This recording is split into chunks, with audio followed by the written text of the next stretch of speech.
Mahasiswa dan dosen Politeknik Elektronika Negeri Surabaya, Jawa Timur berhasil mengembangkan hidrogen menjadi salah satu campuran bahan bakar minyak yang mampu menghemat 40 hingga 60% bahan bakar kendaraan dan menekan angka emisi gas buang mencapai 40% hingga 70%.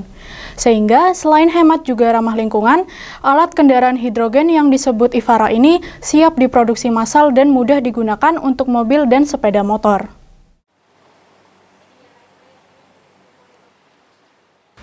Inovasi dan riset kendaraan hidrogen ini dilakukan oleh 4 dosen dan 4 mahasiswa Sistem Pembangkitan Energi Politeknik Elektronika Negeri Surabaya. Sebuah alat berteknologi kendaraan hidrogen disebut IFARA ini diuji cobakan di kampus setempat. Riset ini dimulai sejak tahun 2017 dan telah mengalami pengembangan hingga saat ini menggunakan Green Hydrogen Car. Menurut Rifa Amalia, ketua peneliti, risetnya membuahkan sebuah alat berteknologi kendaraan hidrogen disebut IFARA, perangkat portable dan kompatibel yang dapat memonitor volume air, suhu, tegangan, arus produksi gas hidrogen yang dihasilkan secara real-time dimanapun dan kapanpun melalui handphone dan laptop. Proses yang terjadi di dalam alat IFARA adalah proses elektrolisis yang mentransform air bebas mineral menjadi gas hidrogen dan oksigen. Proses elektrolisis ini memanfaatkan sumber renewable energi yaitu fotovoltaik. Satu set peralatan fotovoltaik yang diinstal bersama IFARA terdiri atas panel surya sel yang disusun secara seri atau paralel pada atap mobil dan disatukan menjadi modul surya. Aplikasi fotovoltaik diwujudkan menggunakan panel surya untuk energi dengan mengubah sinar matahari menjadi listrik. Gas hidrogen yang dihasilkan akan disuplai ke ruang bakar mesin melalui intake manifold, sehingga hidrogen dan BBM akan menjadi tenaga gerak mobil. Mobil telah diuji coba dan hasilnya memuaskan, yaitu hemat BBM mencapai 40 hingga 60% dan emisi gas buang kendaraan menjadi lebih ramah lingkungan, mencapai sekitar 40% hingga 70%.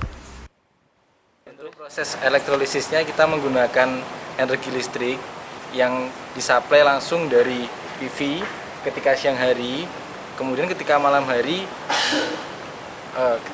PV juga mensuplai elektrolyzer langsung dan juga baterai. Ketika malam hari kita menggunakan baterai karena PV-nya sudah nggak bisa produksi listrik di malam hari. Nah, hasil dari produksi listrik sendiri nanti akan masuk ke elektrolyzernya. Dari elektrolyzer nanti akan memecah molekul air menjadi hidrogen dan oksigen.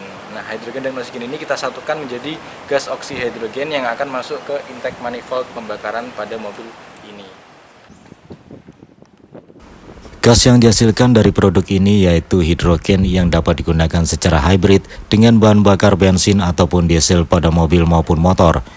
Keuntungan menggunakan perangkat ini adalah emisi gas buang yang dihasilkan jauh lebih ramah lingkungan dengan konsumsi bahan bakar yang lebih hemat.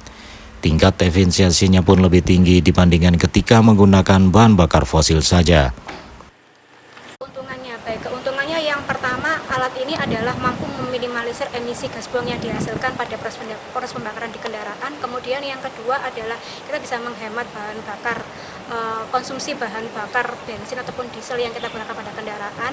Kemudian yang ketiga adalah alat ini sangat portable untuk digunakan dan ini bisa kita monitoring real time dimanapun dan kapanpun, baik itu dari handphone maupun dari laptop. Pemakaian hidrogen sebagai bahan bakar pada kendaraan ini pun diintegrasikan dengan sebuah aplikasi sehingga dapat dimonitor secara real time menggunakan handphone dan laptop, sehingga dapat diketahui berapa tegangannya serta berapa gas hidrogen yang keluar dengan jarak tempuh tertentu. Stadi Setia, Surabaya TV.